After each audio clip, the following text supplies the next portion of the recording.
एक एक करके करो। अंजलि की शादी कर ससुराल पहुंचने के साथ ही उसकी सास के हुक्म शुरू हो जाते हैं। हो गई शादी, बस मौज खत्म। कल से जल्दी उठकर काम पर लग जाना है। अरे माँ आज ही यहाँ आई है, इसे सब समझने के लिए कुछ दिन तो दो।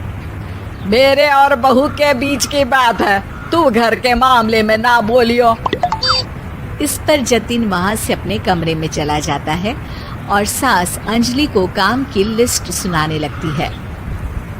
सुबह पहले घर की सफाई करनी है, फिर कपड़े धोने हैं, साथ में खाना भी बनाना है।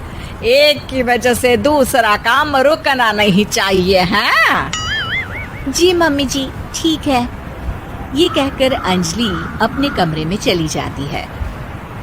अंजलि, मम्मी हमेशा बोलती थी बहू आएगी तो उनका काम हल्का होगा, पर मुझे नहीं पता था कि वो काम हल्का करने की जगह टाल ही देंगी।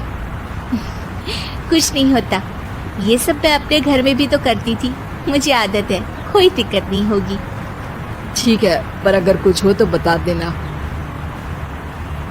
दोनों सो जाते हैं और अगली सुबह से अंजलि जल्दी उठ के सास के बताए कामों में जुट जाती है, जिसमें वो जैसे ही कपड़े धोने लगती है तो सास वहाँ आ जाती है।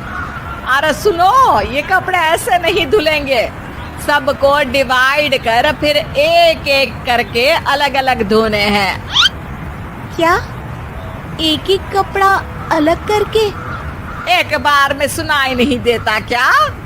वही बोला है मैंने, लग जाओ काम पर हैं? सास की बात मानते हुए अंजलि एक एक करके कपड़े धोना शुरू करती है, जिसे करते हुए आधा दिन बीत जाता है। अरे रे, सुबह से कब दोपहर हो गई पता ही नहीं चला, अभी तो खाना भी बनाना है। अंजलि भागते हुए रसोई में जाती है, जहाँ उसकी सास पहले से ही उसे खड़ी मिलती है। खाना बना लेना, देखो पहले पकोड़े तल दो और एक एक पकोड़े अलग अलग तलना, नहीं तो कोई कच्चा कोई पक्का रह जाता है। सास की हर बात में एक एक की कहानी अंजलि के समझ में नहीं आती, लेकिन फिर भी वो बिना कुछ बोले काम करती रहती है। अगली सुबह फिर वही शुरू होता है और सास एक बार फिर खाने के समय रसोई में आती है। आज क्या बन रहा है हैं? वो जतिन ने भिंडी की सब्जी, रोटी और धनिया की चटनी बोली है, इसलिए वही बना रही हूँ। अरे वाह जी वाह, बढ़िया है। पर भिंडी एक एक करके धोना, फिर टोवेल से पोंछकर एक एक करके ही काटना, साथ ही धनिया की पत्ती भी एक एक करके ही धोना। अरे पर मम्मी जी। अरे क्या पर, सफाई का ध्यान रखना आता भी है या नहीं है? मैं ये सब सबकी हेल्थ के लिए ही तो कर रही हूँ ना, और तुम अर पर करती रहती हो हैं? सास की बातें सुन अंजलि हैरान रह जाती है। मैं तो सिर्फ सोचती थी कि जानबूझकर मेरा काम बढ़ाने के लिए ये सब करती हैं, पर ये तो काम बढ़ाने के साथ परेशान भी करना चाहती हैं। मैंने इनकी कौन सी बहस खोल दी जो इतनी दुश्मनी निकाल रही हैं? अब क्या करूं? अब अंजलि सास की बातों और हरकतों के बीच फंस जाती है। काम के लिए मना भी नहीं कर सकती, नहीं तो जाने कौन सा ड्रामा खड़ा कर दे। पर अंजलि तुझे कुछ तो करना पड़ेगा। इतनी देर में जतिन भी वहां आ जाता है। अरे कौन ड्रामा खड़ा कर रहा है और क्या करना पड़ेगा? जतिन की बात सुन अंजलि सोच में पड़ जाती है। इन्हें सच बताऊं या नहीं? पर अगर ये गुस्सा हो गए तो? वैसे भी अपनी माँ से बहुत प्यार करते हैं, फिर उनके खिलाफ कुछ सुन कैसे लेंगे? अंजलि ये सब सोच ही रही होती है कि जतिन फिर बोलता है। अरे क्या हुआ, कहाँ खो गई? अरे नहीं कुछ नहीं, वो मैं टीवी सीरियल के बारे में सोच रही थी। यहाँ और कौन ड्रामा करेगा? अरे तुम भी ना, चलो मैं चलता हूँ। इसके बाद कुछ दिनों तक अंजलि सास को सबक सिखाने के लिए अलग अलग प्लान सोचती रहती है, पर उसे सास के एक एक करके काम करवाने की आदत बंद करने का कोई तोड़ नहीं मिलता।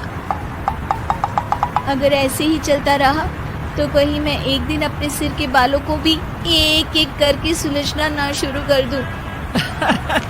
पगली हो गई है क्या? अकेले में क्या बड़बड़ किए जा रही हो? वैसे आज खाने में क्या है? आलू की सब्जी। तो फिर आलू को अच्छे से काट कर उसके कटे हुए कपड़ों को एक एक करके ही धोना है। बिल्कुल, इसे कैसे भूल सकती हूँ? मेरे जी का जंजाल। अरे बातें कम काम ज्यादा है। अंजलि एक बार फिर सास के कहे अनुसार काम करने लग जाती है, जिसमें सब्जी बनाते हुए उसके दिमाग में एक आइडिया आता है और वो सास को आवाज लगाती है। मम्मी जी सुनिए, जरा इधर तो आना। अंजलि की आवाज सुन सास रसोई में आती है। अरे क्या हुआ? क्यों गला फाड़ कर चिल्ला रही हो? कुछ नहीं, वो सुबह कपड़े धोने की जल्दी में नहाई नहीं थी और अब शाम की पूजा भी करनी है, तो आप जरा सब्जी देख लीजिए ना, तब तक मैं नहा कर आती हूँ। अंजलि सास को रसोई में छोड़कर नहाने चली जाती है। इसी तरह देखते देखते 4 घंटे बीत जाते हैं, लेकिन अंजलि बाथरूम से बाहर ही नहीं निकलती, जिसे देख सास उसे आवाज लगाती है। अरे बाथरूम में ही समाधि लगा ली क्या? यहाँ सब्जी बनकर ठंडी भी हो गई और अभी तक तेरा नहाना खत्म नहीं हुआ।